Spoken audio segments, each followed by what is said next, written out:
Hello friends, welcome back to my channel. Friends, आज हम आपके लिए सिंटैक्स में प्रेपोजिशन से रिलेटेड एरर वाले कुछ एक्सरसाइज लेकर आए हुए हैं। इसमें आप देखिए हमने 11 सेंटेंसेस लिखे हुए हैं जिसमें कुछ एरर हैं और आपको वो एरर फाइंड करना होता है और उसे करेक्ट करना होता है। तो फ्रेंड्स, इसमें हमने ऐसे ही एग्जाम्पल्स लिए हैं जैसे आपके एग्ज़ाम में क्वेश्चंस पूछे जाते हैं। तो देखिए फ्रेंड्स, हमारा फर्स्ट एग्जाम्पल है कि do not laugh on the poor.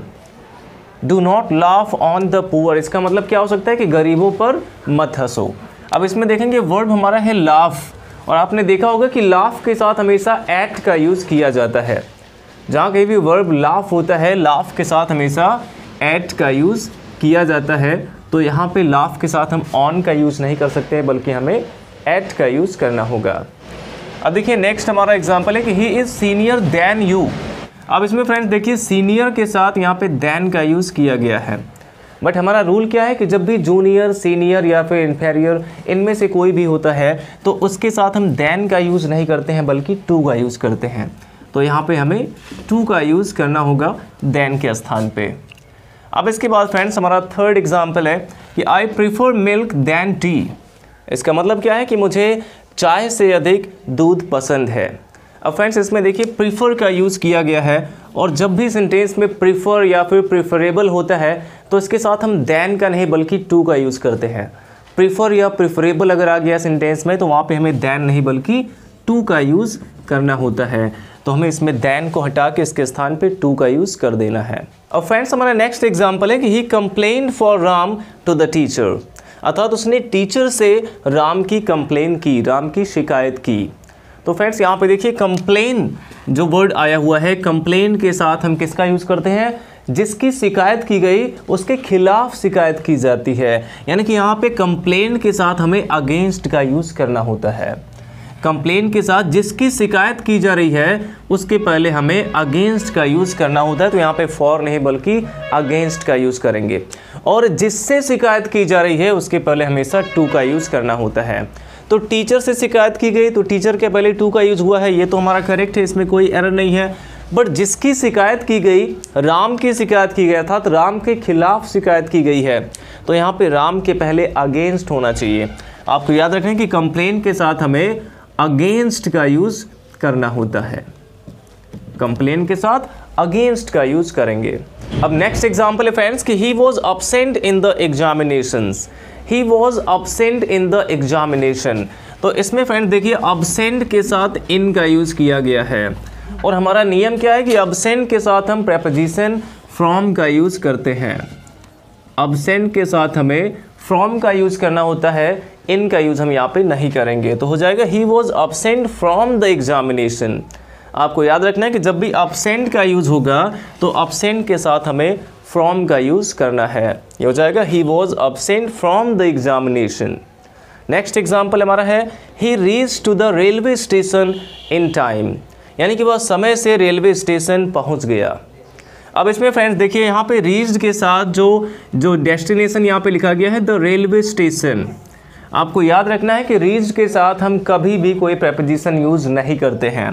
Reach के साथ हमें कोई भी प्रेपोजिशन यूज़ नहीं करना होता है, सीधे हो जाएगा ही reached the railway station in time. अब कहना कि ही रीच्ड स्कूल, वह स्कूल पहुंच गया, तो कहेंगे ही रीच्ड स्कूल। यहाँ पे हमें टू लगाने की ज़रूरत नहीं होती है, तो हो जाएगा ही reached the railway station in time. इसमें से हमें टू को हटा देना है। रीच के साथ हमें टू का यूज़ नहीं करना होता है, आप याद रखेंगे। नेक्स्ट एग्जाम्पल हमारा है कि the teacher is angry at the student. The teacher is angry at the student, यानी कि टीचर स्टूडेंट से नाराज़ है, गुस्सा है। अब इसमें फ्रेंड देखिए जब एंग्री का यूज़ किया जाता है तो एंग्री के साथ हम दो प्रेपोजिशन यूज़ करते हैं। एंग्री एट भी होता है और एंग्री विद भी होता है। यहाँ पे देखिए एंग्री एट का यूज़ किया गया है, और अगर इसके नेक्स्ट एग्जाम्पल की बात करें तो she was angry with my rude behaviour. यहाँ पे एंग्री के साथ विद का यूज़ किया गया है। तो एंग्री के साथ एट का भी यूज़ होता है और विद का भी यूज़ होता है, लेकिन उसका सिचुएशन अलग अलग है। देखिए जब किसी चीज़ से कोई नाराज़ होगा तो उसके पहले हमें एट का यूज़ करना होता है। एंग्री विद समवन होता है और एंग्री एट समथिंग होता है। अर्थात किसी चीज़ से जब नाराज़ हैं तो उसके पहले हमें एट का यूज़ करना होगा, और किसी व्यक्ति से नाराज़ हैं तो उसके साथ हमें विद का यूज़ करना होता है। तो यहाँ पे देखिए टीचर किससे नाराज़ है? स्टूडेंट से। स्टूडेंट एक पर्सन है, तो जब भी पर्सन की बात होगी तो उसके पहले हमें एट का नहीं बल्कि विद का यूज़ करना होगा। एंग्री विद का यूज़ करेंगे। जब भी एंग्री के साथ एक पर्सन की बात होगी, एक पर्सन से नाराज़ हैं, तो एंग्री के साथ विद का यूज़ होना चाहिए।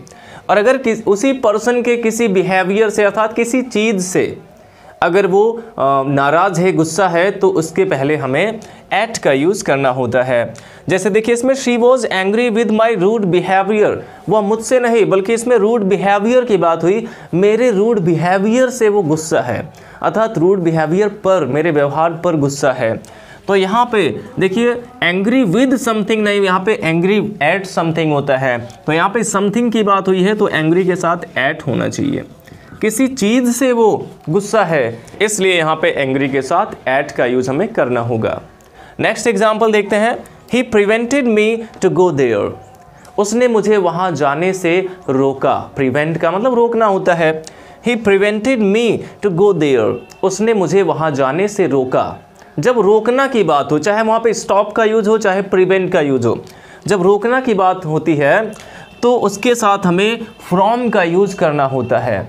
क्या करने से रोका गया, ये लिखने से पहले हमें फ्रॉम का यूज़ करना होता है, और क्योंकि फ्रॉम एक प्रेपोजिशन है तो उसके बाद वर्ब की आईएनजी फॉर्म आएगी।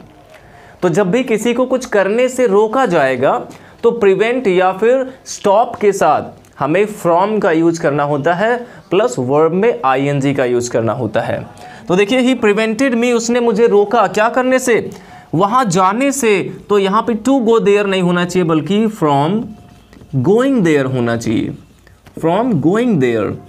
तो आपको याद रखना है कि जब भी वर्ब हमारा प्रिवेंट होगा या फिर स्टॉप होगा, किसी को कुछ करने से रोका जाएगा, तो हमें फ्रॉम प्लस वर्ब की आईएनजी फॉर्म का यूज़ करना होगा। उसमें हम इन्फिनिटिव का यूज़ नहीं कर सकते हैं। नेक्स्ट एग्जाम्पल देखते हैं। Distribute the sweets between Rohan, Mohan and Sohan. आपने बिटवीन और एमंग का यूज़ तो ज़रूर पढ़ा होगा कि बिटवीन का यूज़ दो चीज़ों के लिए करते हैं। दो लोगों में अगर कोई चीज़ बांटा जाए, दो पर्सन दो थिंग की अगर बात हो तो बिटवीन का यूज़ करते हैं, और जब दो से अधिक होते हैं तो एमंग का यूज़ किया जाता है। तो इसमें देखा जाए distribute the sweets between Rohan, Mohan and Sohan, इसमें तीन पर्सन की बात होगी। तो जब दो से ज़्यादा हो जाएंगे तो हमें बिटवीन नहीं बल्कि एमंग का यूज़ करना होगा। तो यहाँ पे हमें बिटवीन नहीं बल्कि एमंग का यूज़ करना है।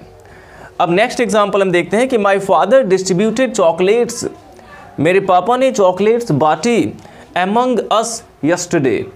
इसमें अगर फ्रेंड्स देखें तो इसमें हमें कोई भी एरर नहीं नज़र आएगा। और यहाँ पे देखिए फ्रेंड्स एमंग अस आया हुआ है, एमंग और एक एमंगस्ट भी होता है। दोनों में डिफरेंस क्या है? दो से अधिक के लिए दोनों का यूज़ किया जाता है, एमंग का भी और एमंगस्ट का भी। लेकिन बाद जो नाउन आया है या प्रोनाउन आया है उसका उच्चारण अगर एक वॉवेल से शुरू है तो एमंगस्ट का यूज़ करेंगे, और अगर एक कॉन्सोनेंट से शुरू है तो एमंग का यूज़ करते हैं। तो यहाँ पे देखिए अस आया हुआ है जो कि आ से स्टार्ट है, इसलिए इसके पहले एमंग नहीं बल्कि एमंगस्ट होना चाहिए। तो यहाँ पे हो जाएगा my father distributed chocolates amongst us yesterday. जब भी दो से अधिक की बात हो तो हमें एमंग या फिर एमंगस्ट दोनों में से कोई एक का यूज़ करना होगा। और आई होप आपको समझ में आया होगा कि एमंग कहाँ पे यूज़ करेंगे और एमंगस्ट कहाँ पे यूज़ करेंगे। जैसे हम ए और एन का यूज़ करते हैं उसी प्रकार से। तो फ्रेंड्स आज के लिए बस इतना ही, और नेक्स्ट वीडियोज़ में हम आपको और भी एक्सरसाइज बताएंगे प्रेपोजिशन से रिलेटेड। Thanks for watching.